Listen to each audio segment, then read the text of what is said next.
Oh, hello, come in. Hi, nice to see you. Well, you see how little burst of tropical sunshine that we had last night is completely over, and I'm back to sort of warm waistcoats and tweeds again.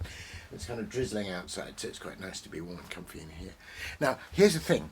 Do you remember this beautiful picture from the Talking calendar I showed you one time, and how reading Tolkien had kindled my whole love of pipes and smoking, and I talked to you about my Tolkien pipe and how important that picture was to me. Well, let me come over and have a seat, and I'm going to get a pipe going, but I want to show you something. I'll just grab a book. There's a book I want to show you here as well. My English Inns book. Okay, right. So, you were asking me the other day about, my pipes and tobacco and what I smoke, and I have Peterson's pipes, mainly. This is a particularly nice one. It's called, it's in the Sherlock Holmes series, and it's called Handsome. Handsome, not in the sense, I mean, it is a handsome pipe in the but it's Handsome, Hansom, lovely diamond shank, because it's named after Sherlock Holmes's favourite mode of transport, which was the hansom cab, the equivalent of a sort of, black taxi back in the day, except it was a horse-driven cab.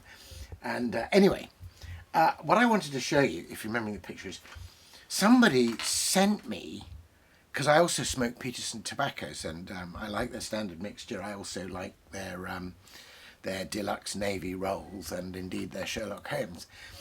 But somebody sent me this. Now, normally, of course, modern tobacco tins are festooned with odious, horrible pictures that are supposed to make you want to give up smoking. It's something they're kind of unpleasant to look at.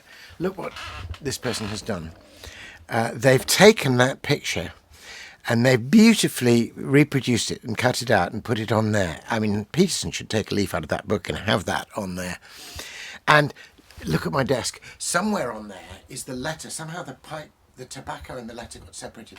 And I'm really smitten in my conscience that I've got to find the letter that goes with this and work it out and find the person, and write to them personally to say thank you so much. And I really do thank that person, but I haven't found the letter yet. It's got lost on the desk. But of course, before we move, I'll have to clear my desk. So I promised myself that I will. All over there on the far side of the desk, underneath those books, is the huge pile of my, I'm sorry to say, unanswered correspondence. Anyway, I love opening these tobacco tins. I love the way you get this lovely little bit of wrapping. I've already had some of this, but I'm going to have some more. And there it is. I mean, it's just really rich and pungent. This is it's not an aromatic one or anything. You're just getting the full. It's quite an old-fashioned. Well, I would say English, but of course it's Irish, in fact. But it's an old-fashioned sort of blend. It's a bit different from the lighter and then flavoured tobaccos that one often gets in America. I mean, I like some of those too, but this is really good. So let's just pick out of this lovely, and it's all the nice. I mean, you've been so kind in buying me coffees and things, which I really appreciate, actually.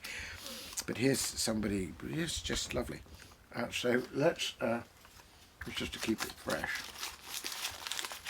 Now it's rather nice to settle down with a pipe and a pint on a rather drizzly day and be in the warm. And actually, I'm having trouble with this lighter. There we go.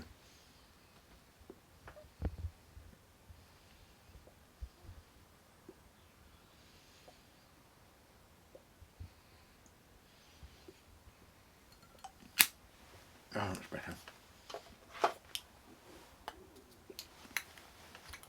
Now, the pint.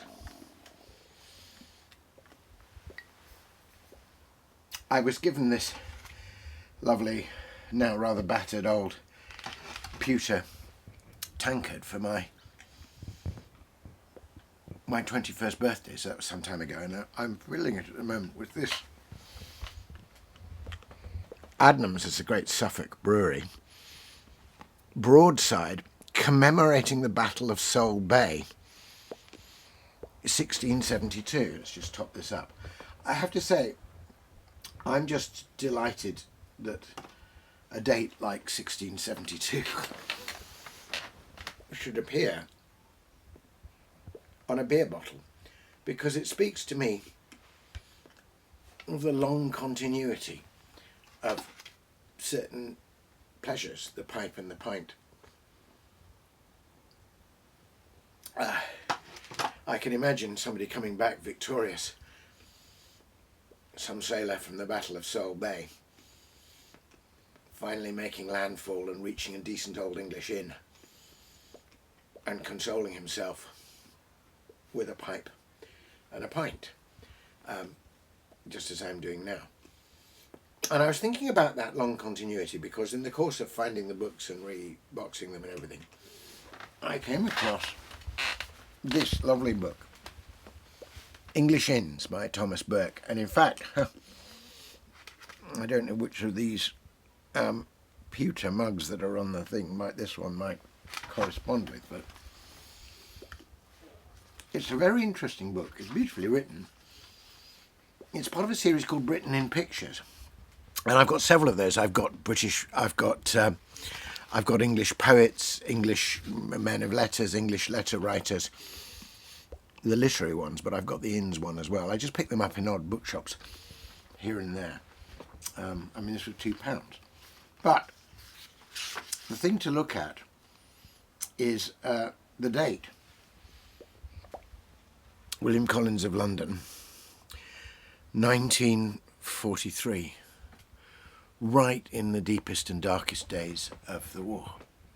The war, of course, is never mentioned.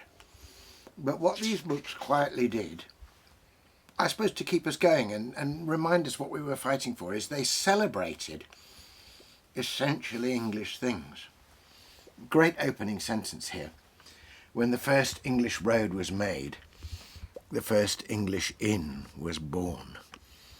There's the running horse in Swinton. And it's illustrated with beautiful... That's the trip to Jerusalem in Nottingham. I've been there. It actually backs into the hillside there, and some of the rooms, some of the snugs in the inn are actually caves. They're actually, you know... And there's a wonderful passage in here about inn signs. It says... In the very signs of our inns echo the events of our national story and make them part of the English pageant. All ranks of English life are celebrated, and many of our occupations, sports, legends and heroes. And it talks about how many of the signs on inns and the creatures and the images were originally heraldic and royal. So they says here, thus we have the white horse, originally the Saxon banner and later the badge of the House of Hanover. The sun, the badge of Richard Coeur de Lion. The white hart, the badge of Richard II. The boar, the badge of Richard III. The red lion, John of Gaunt. The rose, the Tudors. The feathers, the black prince. The bear, the House of Warwick. Our mythology and folklore are recorded in the Georgian dragon, the griffin, the Dick Whittington, the King and Tinker, the Robin Hood, Mother Redcap, the Miller of Mansfield, Mad Tom, and of course the Cat and Fiddle. Later on, there's a sentence which I came to recollect in an essay of my own. Wonderful pictures of these old inns, go all the way through, fantastic. There's a sentence here which I think is really fine and says something, I think, sort of spiritually as well as historically quite significant. Here's the sentence. The old inn is no antiquarian exhibit, no frozen relic of the past. It lives in one long, continuous present. That's just beautiful. They're kind of all moments present. It's almost a mystical statement. It lives in one long, continuous present. It's not a frozen relic of the past. Well, it happened that I found myself in a very, very fine inn in the Lake District, and called the Royal Oak, of course alluding to the escape of Charles in the Civil War, and I was enjoying a pint there. I chose to go to this pub because it had an amazing literary associations, because it was in the lakes, and you know, obviously Wordsworth and Coleridge.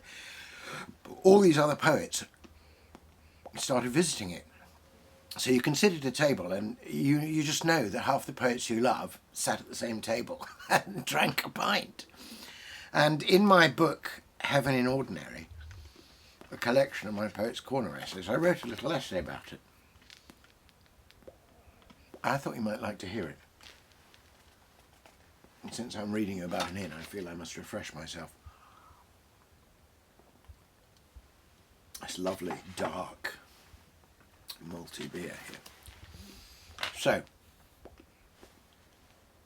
here's a little essay called A Pint in the Royal Oak.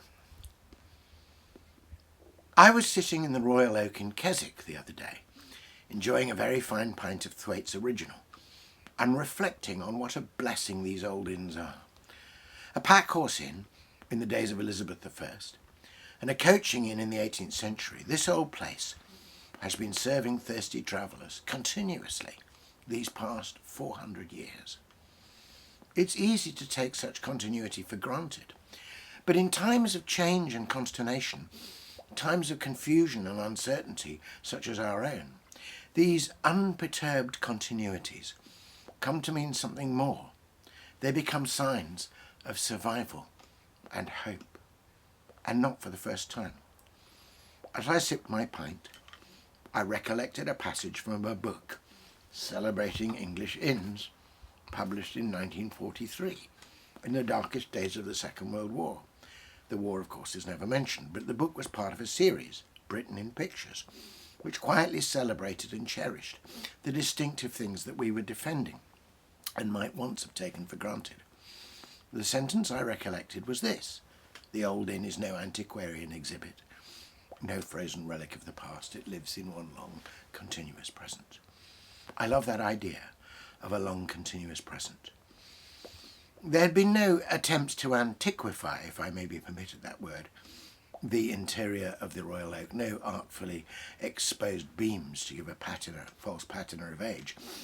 The furniture was comfortable and modern, the music contemporary, but that made it all the more authentically the thing that it was. For it wore no affected mustiness when Wordsworth and Coleridge came here, house hunting.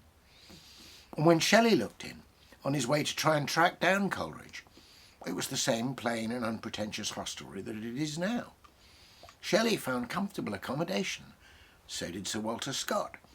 Indeed, he was comfortable enough to settle into this inn for a bit and write a good portion of The Bride of Triermain while he was here.